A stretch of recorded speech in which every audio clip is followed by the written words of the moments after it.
ہمارے پاس قرآن کا علم نہیں، آج ہم کو نبی کریم صلی اللہ علیہ وسلم کی سیرت معلوم نہیں. کسی کو اگر معلوم ہے تو ٹی وی کے پروگرام ضرور معلوم ہیں، کسی کو معلوم اگر ہے تو انٹرنیٹ برابر معلوم ہے، کسی کو اگر معلوم ہے تو ویب سائٹس کے بارے میں ضرور معلوم ہے، کسی کو معلوم ہے تو کسی کے کرکٹ کے بارے میں ضرور معلوم ہے. لیکن اگر نہیں معلوم ہے تو اسلام ایک ایسا مظلوم مذہب رہ گیا جس کے بارے میں آج ہم نہ معلوم کرنا چاہتے ہیں، نہ جاننا چاہتے ہیں، نہ تو ہمارے اندر کوئی معلومات کا خزانہ ہے. شدید ضرورت ہے میرے بھائی کہ امت کا ہر فرد ایک ذمہ داری کو محسوس کرتے ہوئے آگے آنے کی ضرورت ہے، علم کو حاصل کرنے کی ضرورت ہے، علم سیکھنے کی ضرورت ہے، علم سکھانے کی ضرورت ہے. تو غرض یہی کر رہا تھا عزیز ساتھیوں کہ نبی کریم صلی اللہ علیہ وسلم نے احادیث مبارکہ کے اندر بہت ساری ایسے چیزیں بتائی ہیں جو جنوں کی دلالت پر ہمیں بہترین طریقے سے ایک واضح ثبوت ملتا ہے. چنانچہ نبی کریم صلی اللہ علیہ وسلم نے صحیح مسلم اور امام احمد بن احمد رحمۃ اللہ علیہ کی حدیث ہے کہ حضرت عائشہ صدیقہ رضی اللہ تعالیٰ نے روایت کرتی ہیں کہ نبی کریم صلی اللہ علیہ وسلم نے فرمایا کہ اللہ تعالیٰ فرشتوں کو نور سے پیدا کیا اور جنات کو آگ کے شعلوں سے پیدا کیا اور انسان آدم کو مٹی سے پیدا کیا.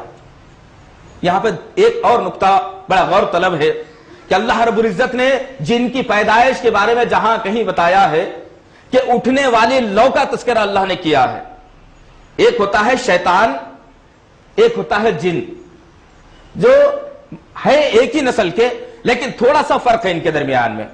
یہ فرق اس طریقے سے ہے کہ جس طرح سے اللہ رب العزت نے آدم علیہ السلام کو مٹی سے پیدا کیا تھا، پھر اللہ رب العزت نے باقی جو انسانوں کو پیدا کیا ہے وہ ایک خون کے لوٹھڑے سے پیدا کیا ہے، ایک ٹپکتے ہوئے پانی سے پیدا کرنے کا اللہ نے ذکر کیا ہے. سورہ حج کی آیت نمبر 3 اگر آپ پڑھیں گے تو اس میں اللہ رب العزت انسان کی پیدائش کے بارے میں بتایا کہ آدم کو ہم نے مٹی سے پیدا کیا اور تمام آدم کی اولاد کو ہم نے ایک ٹپکتے ہوئے قطرے سے پیدا کیا ہے. لیکن ہم کو کیا کہا جاتا ہے؟ آدم ہی کی اولاد میں سے کہا جاتا ہے. تو اسی طرح سے شیطان جو ہے، جن جو ہے، وہ ایک ہی نسل سے ہے، تھوڑا سا فرق ہے اس کے اندر. فرق یہی ہے کہ شیطان جس کو کہا گیا ہے وہ حقیقی جو آگ ہوتی ہے اس آگ سے بنایا گیا ہے، اور جن جو ہوتا ہے، جن اسی کی نسل سے ہے جو اکثر بھاپ اٹھتی ہوئی ہمیں نظر آتی ہے نا. جب آگ زیادہ ہوتی ہے تو اوپر ایسی سی ایک دھندلی سی چیز نظر آتی ہے. نبی کریم صلی اللہ علیہ وسلم نے اور اللہ رب العزت نے واضح کر دیا اس بات کو. چنانچہ اللہ تعالیٰ نے سورہ احقاف اور سورہ کہف کی آیت نمبر 50 کے اندر بھی اس بات کا تذکرہ کیا ہے کہ ہم نے شیطان کو آگ سے پیدا کیا ہے اور جنوں کو ہم نے اس کی اٹھتے ہوئے شوروں سے پیدا کیا ہے. اس کی جو لو ہوتی ہے جنوں کو اس سے پیدا کیا گیا ہے. اسی لیے اہل علم ایک بڑی زبردست بات یہ بتائی ہے کہ اگر کسی کے گھر میں شیطان اگر داخل ہونا ہو، بڑا زبردست نقطہ ہے یہ، اس بات پر تمام محدثین اور مفسرین کا اتفاق ہے اور تمام ائمہ اکرام کا اتفاق ہے اس بات کے اوپر کہ شیطان جو ہوتا ہے اگر کسی کا دروازے کھڑکی وغیرہ تمام اگر بند ہو تو وہ شیطان ان کے گھر کے اندر داخل ہو نہیں سکتا.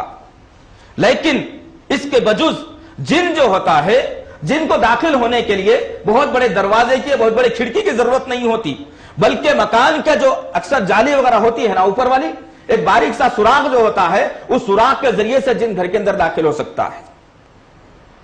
شیطان اتنے باریک سوراخ سے داخل نہیں ہو سکتا.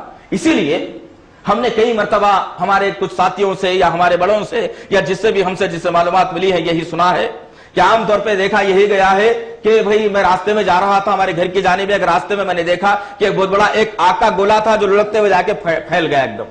اکثر آپ نے سنا ہے کسی سے، اکثر ہم نے سنا ہے یہ بات کہ جاتے آتے ہم نے دیکھا کہ ایک آگ کا شعلہ تھا، بھائی اتنا بڑا لڑکتے لڑکتے جا رہا تھا، میں ڈر گیا اس کو دیکھ کے، لہذا بھڑک کے پھٹ گیا. لیکن کسی نے یہ نہیں کہا کہ ہم نے آگ کی لو کو کسی کے سامنے سے اٹھتے ہوئے دیکھا ہے. اسی لیے کہ وہ جو لڑکتا ہوا آگ کا جانے والا شعلہ تھا وہ مکمل ایک شیطان ہے اور اس کی لو سے پیدا ہونے والا وہ ایک جن ہے. تو جن اور شیطان کے اندر یہی ایک ڈفرینس. تو لہذا حقیقت ان کی یہی ہے کہ یہ بھی اللہ کے حکم کے محتاج ہیں، یہ کسی کو اپنی طرف سے نقصان یا فائدہ نہیں پہنچا سکتے. وجود اس کے کہ مثال کے طور پر ایک آدمی جب اذان بلند ہوتی ہے تو ایک آدمی مسجد کی طرف جاتا ہے، ایک آدمی بازار کی طرف جاتا ہے. تو اس کا مطلب یہ نہیں ہے کہ اذان جو دیا جا رہا ہے کچھ لوگوں کو بازار کی طرف کچھ لوگوں کو مسجد کی طرف جانے کا حکم دے رہی ہے، بلکہ آنے کا حکم تو لوگوں کو دے رہی ہے کہ مسجد کی جانب آؤ. لیکن آدمی اپنے عمل سے، اپنے کرتوت کی وجہ سے وہ بازار کی طرف چلا جاتا ہے. تو اسی طریقے سے کوئی جن یا شیطان کسی کو نقصان نہیں پہنچاتا بجل اس کے کہ اس کے اندر اللہ کا حکم شامل نہ ہو.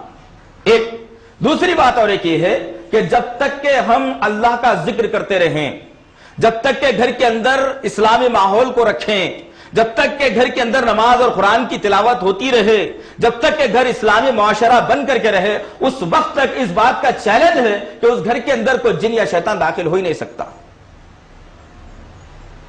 اسی لیے نبی کریم صلی اللہ علیہ وسلم نے بڑی جامع بات ہمیں بتائی ہے کہ تم اپنے گھروں کو قبرستان نہ بناؤ.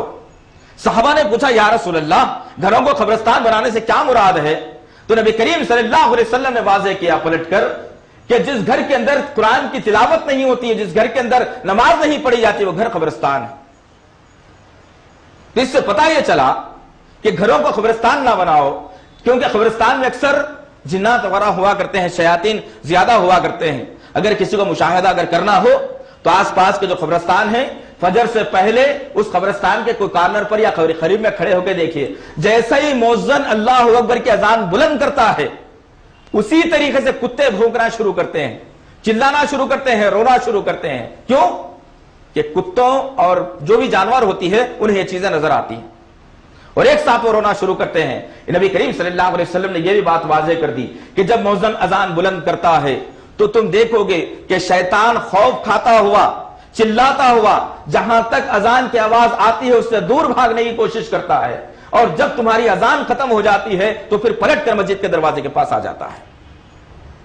اس سے اور دلیل مل گئی ہمیں کہ جن اور شیاطین کا تذکرہ اللہ رب العزت نے اور نبی کریم صلی اللہ علیہ وسلم نے اپنے قرآن کے اندر اور نبی کریم صلی اللہ علیہ وسلم نے احادیث کے اندر واضح طور پر پیش کر دیا. اب مزید اس کی یہ گنجائش نہیں ہے کہ اس کے اوپر اور بڑی روشنی ڈالی جائے. ایک ہمارا جو حصہ اول تھا وہ مکمل ہوا.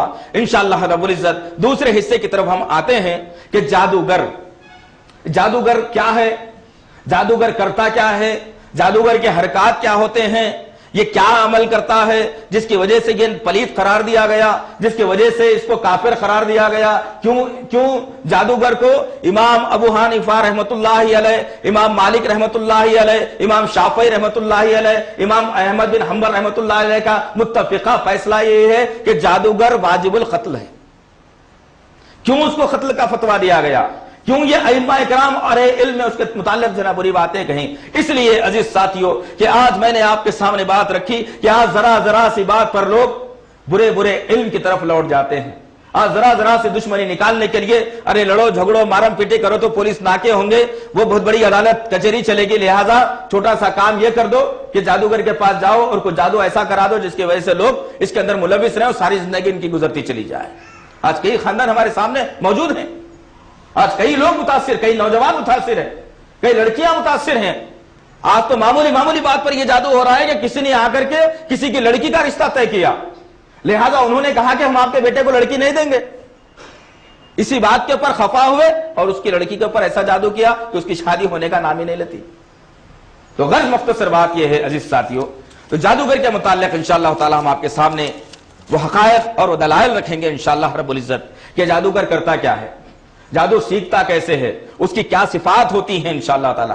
جادوگر جس کو کہا گیا ہے انہیں ایک ایسا شخص جو جنوں کی خدمت حاصل کرتا ہے. صحیح مسلم شریف کی حدیث ہے، نبی کریم ابو سعید خدری رضی اللہ تعالیٰ عنہ روایت کرتے ہیں کہ نبی کریم صلی اللہ علیہ وسلم نے فرمایا کہ وہ غذا، وہ عمل حرام ہے جو اللہ کے علاوہ کسی کی مدد کے لیے کیا جائے. چنانچہ جادوگر جو ہوتا ہے وہ جنات کی مدد ہی کے ذریعے سے تمام کام انجام دیتا ہے. اب جادوگر کرتا کیسا ہے، اس کو سیکھتا کیسا ہے، مختصر بات میں آپ کے سامنے رکھوں گا کہ جادوگر کو سیکھنے کے لیے سب سے پہلے شرکیہ کلمات اختیار کرنی پڑتی ہیں، قرآن کو الٹا پڑھنا پڑتا ہے، اور یہیں تک بس نہیں ہوتا تو جنابت کی حالت میں وہ آ کر کے نماز کو ادا کرتا ہے. معلوم ہے نا جنابت کی حالت؟ بہت سارے نوجوان ہیں جن کو اردو سے بڑی ناواقفیت ہے، نہیں جانتے. تو جنابت کی حالت یہ ہوتی ہے جو بیوی سے مباشرت ہوتی ہے رات کو، اس کے بعد جو غسل آپ کے پر لازم ہو جاتا ہے، وہ اسی ہی حالت کے اندر وہ آدمی آ کر کے قرآن کی تلاوت کرتا ہے یا پھر نماز ادا کرتا ہے بغیر وضو کے نماز پڑھنا. اور پھر یہیں تک نہیں بلکہ وہ اس طریقے سے قرآن کی بے حرمتی کرتا ہے ایک جن کو اپنے قبضے میں کرنے کے لیے، جن کے بادشاہ کو قبضے میں کرنے کے لیے، کہ اپنے تلووں کے نیچے قرآن کی آیتوں کو لکھتا ہے اور اس کے ذریعے سے وہ چلتا ہے۔ اور آج ہم